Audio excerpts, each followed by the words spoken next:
పాపములను పోగొట్టుకోవాలి.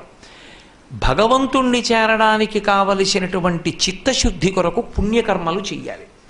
పుణ్యకర్మ చెయ్యడానికి, పాపాన్ని పోగొట్టుకోవడానికి ఒక ఉపకరణం ఉంటుంది, దానికే శరీరం అని పేరు. ఇప్పుడు ఈ శరీరం అన్నది ఒకటి ఉందనుకోండి, గత జన్మలో ఏ కుక్క మీదకో ఓ బండ విసిరితే దాని కాలు అందుకని పితృరుణం ఎలా తీర్చుకోవడం? శరీరం లేకపోతే దేవరుణం ఎలా తీరుతుంది? పుణ్యకర్మలు ఎలా చేస్తారు?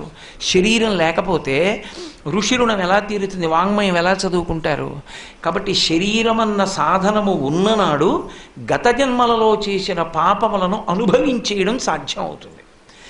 కొత్తగా పుణ్యకర్మ చేసి పుణ్యకర్మల యొక్క ఫలితము చేత చిత్తశుద్ధిని పొంది జ్ఞానాన్ని పొందడానికి అవకాశం ఏర్పడుతుంది. దానికి శరీరం ఉండాలి. శరీరాలు లేకపోతే జీవులు అలా ఉండిపోతారు, వాళ్ళ యొక్క పాపక పుణ్యములు నడవవు. కాబట్టి ఈ ధర్మచక్రం నడవాలంటే శరీరాలు ఉండాలి. కేవలము రతీదేవిని అనుగ్రహించడం కాదు, సర్వలోకములను అనుగ్రహించడం పరమేశ్వరుని యొక్క విశాల దృక్పథం. అందుకే ఆయన సదాశివ. ఏడిచిందని రతీదేవిని అనుగ్రహించాలంటే మన్మధుడికి ఈ శక్తి ఉంచక్కర్లేదు. నీకు కనపడతాడమ్మా నీ భర్త ఉద్ధతితో ప్రవర్తించాడు, నా మీద బాణం వేశాడు, ఇక మన్మథ బాణాలు పనిచెయ్యవు, లోకంలో కామానురక్తిని కల్పించవు అనొక మాట అన్నాడు అనుకోండి, రతీదేవికి సంతోషమేమో, మనందరం పాడైపోతాం. అడగని మనందరినీ కూడా దృష్టిలో పెట్టుకుని వరం ఇచ్చినవాడు కాబట్టే తండ్రి అయ్యాడు ఆయన. అది పరమశివ వైభవం అంటే. ప్రతి ఘట్టంలో ఆయన సదాశివుడిగా నిలబడుతుంటాడు. అందుకు వేదం 2 చేతులు ఎత్తి నమస్కరించింది. నమస్తేయస్తు భగవన్ విశ్వేశ్వరాయ మహాదేవాయ అని. అలాగే ఆ మంత్రపుష్పం దగ్గర చెప్పేటటువంటి మంత్రంలో నువ్వు సమస్త విద్యాస్వరూపుడవు అని చెప్పి ఆయన్ని అస్తు సదాశివోం అని నమస్కరించడానికి ఆయన ఎప్పుడూ శివుడే, ఎప్పుడూ మంగళప్రదుడే. ఏదో కోపం వచ్చింది అన్నట్టుగా కనపడతాడు కానీ లోకకి మర్యాద నేర్పుతాడు తప్ప పాడు చెయ్యడం అనేటటువంటిది శివతత్వమునందు ఉండదు అసలు. మీరు తరచి చూస్తే కనపడుతుంది అది. కాబట్టి ఇప్పుడు ఆయన వెళ్ళిపోయాడు, అమ్మవారు అంతఃపురానికి వెళ్ళిపోయింది. పార్వతీ కళ్యాణం ఎలా? లేదు. పార్వతీ కళ్యాణం లేకపోతే కుమార సంభవం లేదు, కుమార సంభవం లేకపోతే తారకాసుర సంహారం లేదు, తారకాసుర సంహారం లేకపోతే లోకాలకి శాంతి లేదు. ఎవరు ఇప్పుడు వెళ్ళి ప్రార్థన చేస్తారు? అయ్యా బుద్ధి పొరపాటు అయిపోయి మీ మీద బాణాలు వేయమని పంపించామండి, మరి పొరపాటు అయిపోయింది, మీరు ఇద్దరు తొందరగా పెళ్లి చేసుకోవాలి అని మళ్ళీ అన్నారనుకోండి, అదో తప్పు. కాబట్టి ఎవరు వెళ్ళి అడుగుతారు? ఎవరు వెళ్ళి అడగరు. వాళ్ళకి అవ్వలసింది అని ఆయన కూర్చున్నాడు అనుకోండి, అలా ఏడవని కొట్టని తారకాసురుడు తెలిసి వస్తుంది వాళ్ళకి అన్నాడు అనుకోండి, లోకాలు ఎలా బాగుపడతాయి? మీరు శివతత్వాన్ని గమనిస్తే గమ్మత్తు అక్కడ కనపడుతుంది. దక్షయజ్ఞం చేసినప్పుడు శివుడికి హవిస్సు ఇవ్వనన్నారు, క్షీరసాగర మథనం చేసినప్పుడు హాలాహలం వస్తే శివుణ్ణి పుచ్చుకోమన్నారు. అప్పుడు హవిస్సు ఇవ్వలేదని కోపం కాదు ఆయనకి, మర్యాద తప్పారని దక్షయజ్ఞ ధ్వంసం చేసి యజ్ఞం ఆగిపోకూడదని దక్షుణ్ణి బతికించి పూర్తి చేయించాడు. నీ తండ్రిని కనుక నేను వీళ్ళని ఆదుకోకపోతే ఆదుకునేవాడెవడు? పిల్లలు అన్న తర్వాత తప్పు చేస్తారు, మేము తల్లిదండ్రులం కాబట్టి నేను పుచ్చుకోవలసిందే అని పార్వతీదేవి దగ్గరికి వెళ్ళి చెప్పుకున్నాడు. కంటే జగముల దుఃఖము వింటే జలజనిత విషపు వేడిమి ప్రభువయ్యుండుట ఆర్తుల ఆపద గెంటించుట దాన ఫలము దానం కీర్తి మృగాక్షి అన్నాడు. పిల్లలు ఏడుస్తున్నారు, పుచ్చుకోవద్దు, హలాహలం నేను బుచ్చేసుకుంటా అన్నాడు. ఎందుకని అది తల్లిదండ్రుల యొక్క తత్వం. పిల్లవాడు చేసిన తప్పులను విచారించడం తల్లిదండ్రుల యొక్క కర్తవ్యం కాదు. తల్లిదండ్రులు కనుక మరిచిపోయి ఉపకారం ఒకటే చేయగలరు, అదే పార్వతీ పరమేశ్వర తత్వం. అందుకే దక్షయజ్ఞ ధ్వంసం చేసినా లోకోద్ధరణ కొరకే, హలాహల భక్షణం చేసినా లోకోద్ధరణ కొరకే. నాకు ఇది కావాలని అడిగేవారు కానే కాదు వారు. వారిది కానిది, వారికి లేనిది ఏమున్నది కనుక ఎవడు ఏమనుభవించినా వాళ్ళ ఉచ్ఛిష్టం, వాళ్ళు పెట్టిన భిక్ష తప్ప లోకంలో ఇంకోటి ఎక్కడుంది? భగవాన్ రమణులు మాట చెప్తుండేవారు, పెంకి పెళ్ళం ఎప్పటి నుంచో కాస్త చలివిడి చేయవే, చలివిడితో వినాయకుడిని చేసి తెల్లటి విఘ్నేశ్వరుడికి పూజ చేయాలని కోరికంది. ఆవిడ చేస్తుందా? చేయదు. ఎప్పుడో ఏం బుద్ధి కలిగిందో పాపం ఇంత చలివిడి చేసి ఇచ్చింది, చేసుకోబోయే. ఆయన సంతోషంగా చలివిడితో వినాయకుడు బొమ్మ చేసేసుకుని పూజ అంతా చేసేసాడు, ఎన్నాళ్ళకి చేసి ఇచ్చిందని. తీరా నైవేద్యం దగ్గరికి వచ్చేటప్పటికి చలివిడి లేదు, ఇంత ముద్ద పక్కన పెట్టుకోలేదు. గణపతి ఏమనుకోకనా ఆయన బొజ్జగిల్లి మళ్ళీ నొక్కేసి ఈ చలివిడి నైవేద్యం పెట్టాడు. చలివిడి గణపతి బొజ్జగిల్లి ఆ చలివిడి మళ్ళీ ఆ విఘ్నేశ్వరుడికి నైవేద్యం పెట్టినట్టు పరమేశ్వరుడు ఇచ్చింది పరమేశ్వరుడికి ఇవ్వడం తప్ప కొత్తగా ఇవ్వడానికి మన దగ్గరే ఉంది కనుక. ఏమైనా అంటూ ఉంటే నాది నేను అనే మనస్సు ఒక్కటే ఉంది. కమర్థం దాస్యేహం భవతు భవదర్థం మమ మనః అంటారు శంకరాచార్యులు వారి శివానందలహరిలో. ఇవ్వడానికి నా దగ్గరే ఉంది, అసలు పుచ్చుకోవడానికి నీకు లేనిదే ఉంది. నాది నాది అన్న అజ్ఞానంలో నాతో అనిపిస్తున్న మనస్సు ఒక్కటి ఉంది, అది నీకు ఇచ్చేస్తే దరిద్రం వదిలిపోతుంది. కాబట్టి భగవంతుడికి ఇవ్వడానికి మన దగ్గర ఏముంటుంది? ఆయన మహానుభావుడు, ఆయన పెట్టినది మనం తింటున్నామన్న కృతజ్ఞత భావం చాలా ఆయన పొంగిపోవడానికి. నాన్నగారు మీ ఆశీర్వచనం అండి నేను ఇలా ఉన్నానంటే, మీరు చిన్నతనం నుంచి కష్టపడి పెంచిన పెంపకం అండి, మీ రక్తమాంసాలు. నాన్నగారు నేను ఎందుకు తప్పు చేస్తాను? ఆ మాట చాలు తండ్రి ఇంకో 10 ఏళ్ళు బతకడానికి. భగవంతుడిని ఆయన కారుణ్యమని నమ్మి బతికితే చాలు. లేనినాడు పరమేశ్వరుడు కుపితుడు అవుతాడు. ఆయన చెప్పినట్లు బ్రతకడం మానేసి ఆయనకి ఎంత పెద్ద అంచు పంచె పట్టుకొచ్చిస్తే మురిసిపోతాడు? అక్కర్లేదు ఆయనకి. కాబట్టి అది శివతత్వం, అది పార్వతీదేవి తత్వం. కాబట్టి ఇప్పుడు వీళ్ళు ఏ ముఖం పెట్టుకుని వెళ్ళి మళ్ళీ అడుగుతారు? అడగక ఊరుకున్నారు. అడగక ఊరుకున్నారని ఆయన చూస్తూ ఊరుకుంటాడా? ఆయన మరి పార్వతీ కళ్యాణం ఎలా జరుగుతుంది? ఇప్పుడు ఈయనే వెళ్ళి అడగడం ఎలా సంభవం అవుతుంది? అందుకని ఆయన కర్మ సోది చెప్పేదాని వేషం కట్టాడు. వేషం కట్టి కాకోధరాదీశ కంకణంబులు మాని శంఖ కంకణములు చాలా తొడిగి గంగానిశానాథ కలిత జూటము దాచి కురువింట్రుకలు కల కొప్పు కట్టి సామజదనుజేంద్ర చర్మాంబరము దాచి కమనీయ కనకాంబరమును కట్టి పావకరాజిత పాలభాగము దాచి తిలకంబుతో పాలమమర చేసి త్రిశూల హస్తంబు దాచి చేత సజ్జయమర వెలది మేనకల్గు వీరుడు వెలది ఎగుచు ఎరుక ఎరుక ఎనచు ఎగుదించే. ఆయన మహానుభావుడు ఎప్పుడూ కూడా కాకోధరాదీశ కంకణంబులు మాని. స్కంద పురాణంలోనూ వరాహ పురాణం ఇతర పురాణాల్లో వర్ణిస్తారు ఆయన ఎందుకు అసలు ఆ పాములను ఆభరణాలుగా పెట్టుకుంటాడు అన్న విశేషాన్ని. పాములను ఆభరణాలుగా పెట్టుకోవడం అనేటటువంటిది ఏదో బురదపాములు పిల్లపాములు కాదు ఆయన పెట్టుకునేది. ఆయన పెట్టుకునేటటువంటి ఆభరణములన్నీ కూడా వాసుకి మొదలైనటువంటివి. ఒకానొకప్పుడు ఆదిశేషుడు పతంజలిగా వచ్చి నేను ఏమీ చెయ్యలేకపోతున్నాను ఈయన తాండవం చేస్తుంటేనని వెళ్ళి అందెయ్యి ఆయన పాదములకు చుట్టుకున్నాడు. ఆయన నర్తిస్తుంటే కనీసం ఆయన పాదములకు అందెగా ఉంటానని. ఏ ఆదిశేషుడు? సమస్త భూమిని తన పడగల మీద మోసే ఆదిశేషుడు ఆయన పాదములకు అందే. ఆయనని సేవించడానికి ఆయన అనుగ్రహాన్ని పొందడానికి చేరారు. ఒక్కొక్క పాము ఒక్కొక్క ఆభరణంగా ఎందుకు మారిందో వింటే అవి స్థల పురాణాలు అయ్యాయి కుక్షి క్షేత్రానికి వాటికి. అంతటి మహానుభావుడైన మృత్యుంజయుడు అందుకు పెట్టుకున్నాడు ఆభరణాలు. అటువంటి వాడు ఆ ఆభరణాల్ని తీసేసి శంఖాలతో చేసినటువంటి గాజులు మొదలైనవన్నీ వేసుకున్నాడు. ఎప్పుడో గజాసురుడు కోడుకున్నాడు వాసన రాకుండా చక్కగా ఎప్పుడు ఎలా నెత్తురోడుతూ ఒలిచినప్పుడుందో నా చర్మం అలాగే ఉండాలి నువ్వు కట్టుకున్నప్పుడని కృత్తివాసేశ్వరుడై ఆ ఏనుగు చర్మాన్ని కట్టుకుంటాడు. కాశీలో వరమిచ్చాడు కనుక ఆ చర్మం పక్కన పెట్టి ఓ ఎర్రటి పట్టుపంచ కట్టుకున్నాడు. 3వ కన్ను ఆయనకి బొట్టులా ఉంటుంది. 3వ కన్ను దాచేసి సోది పెట్టుకునే వాళ్ళు పెట్టుకునే బొట్టు ఏదో కస్తూరి తిలకంచితెందు విలసత్ ప్రోద్భాసి పాలస్థలీం అన్నట్టు ఉండదు. ఇంత పెద్ద కుంకం బొట్టు పెట్టుకుంటారు. అంత పెద్ద కుంకం బొట్టు ఒకటి పెట్టుకున్నాడు. పెట్టుకుని ఆ త్రిశూలం చేతిలో ఉండేటటువంటి చేతిలో త్రిశూల హస్తాన్ని పక్కన పెట్టి ఓ పూల సజ్జ ఒకటి పట్టుకున్నాడు.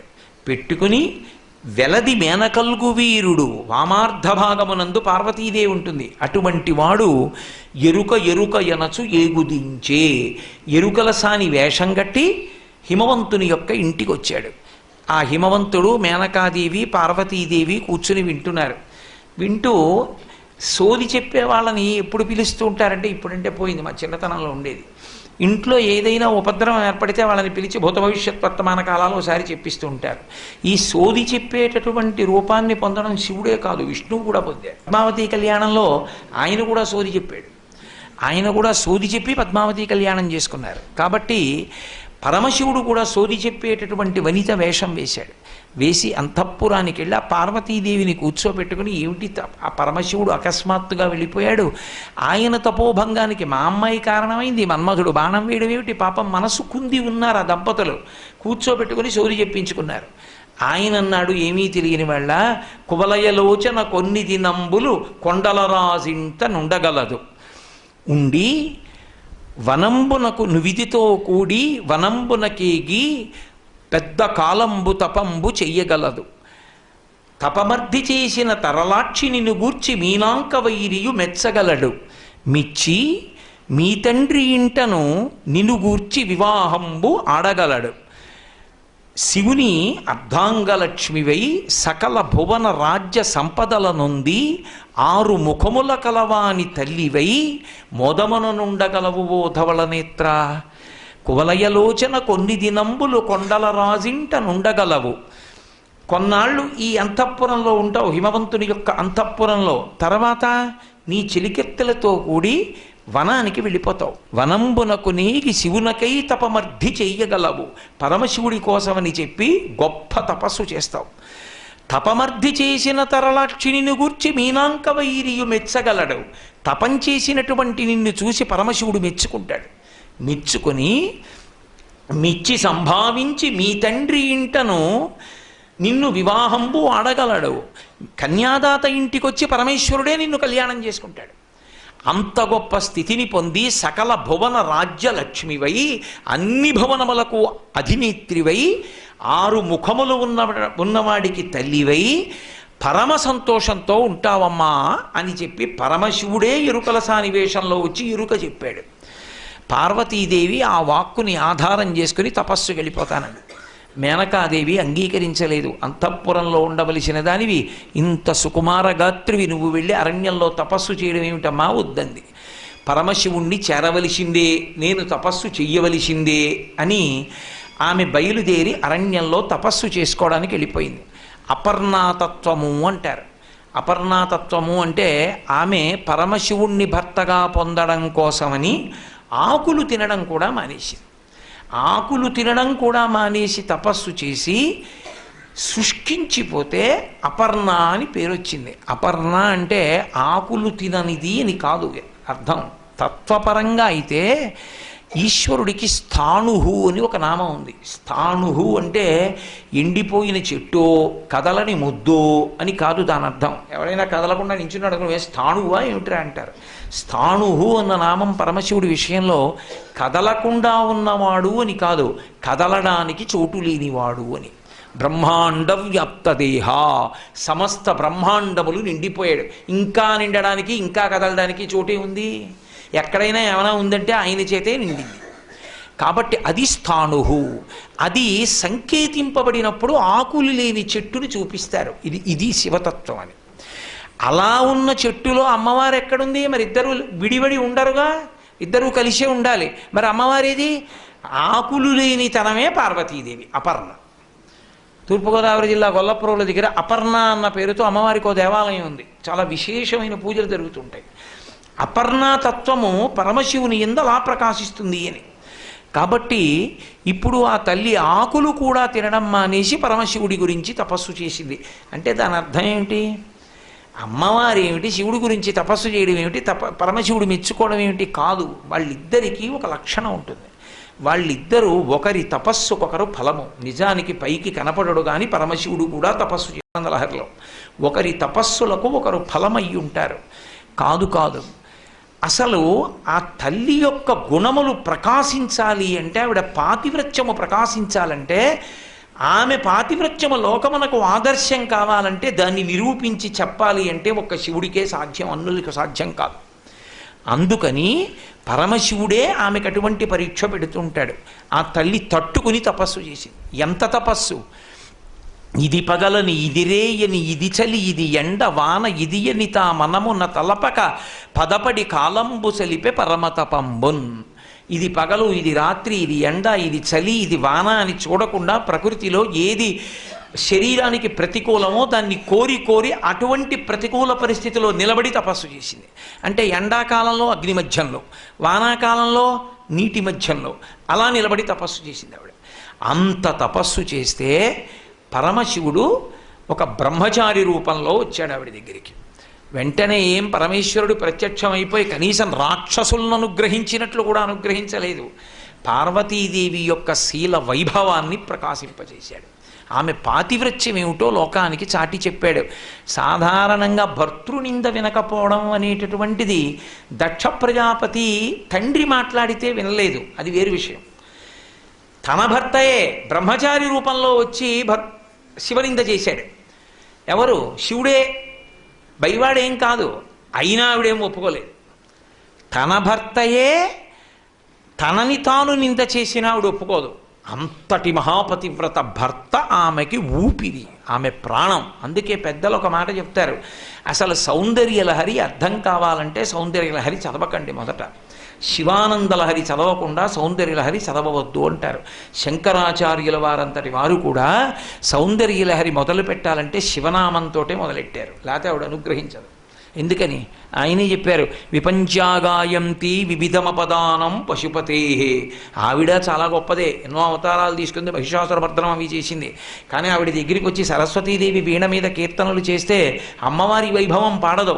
పరమశివుడి మీద వైభవాన్ని వీణ మీద కీర్తనలుగా పాడుతుంటే ఆవిడ ఎంతో సంతోషంతో ఇలా ఇలా తల ఊపుతుంటే, చెవి తాటంకములు ఇలా కదులుతుంటే, తాంబూలా రుణపల్లవాదరయుతే తాటంకారాన్వితే వీణానాదని మీలితర్ధనయనే విప్రస్థచూలింబరే అని ఎర్రటి తాంబూల చర్వణం చేస్తున్న నోటితో పరమశివుని మీద పాడుతున్న కీర్తనల చేత పరవశించిపోయి శబాష్ అందిటొక్కసారి. ఆవిడ శబాష్ అంటేనే ఇంత బాగా అంది, ఇక మనం కీర్తన చేయడం ఎందుకు, కచేరీ చేయడం ఎందుకని సరస్వతీదేవి పాట ఆపేసింది.